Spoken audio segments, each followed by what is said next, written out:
So now we're in the kitchen, the heart of the home. Tell me a little bit more about this space. I love it because, like you said, it is the heart of the home. It's where you're going to be hanging out and spending most of your time. And it's an open concept. It opens onto the family room. It has a ton of storage space. It has this great breakfast area that could seat easily a table of 8. There's a table for 6 now.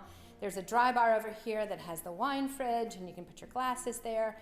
And then you have this big view of windows, which have been replaced few years ago, so all the windows have been recently updated, and you've just got these amazing pool views. And then I love where it goes off into the family room.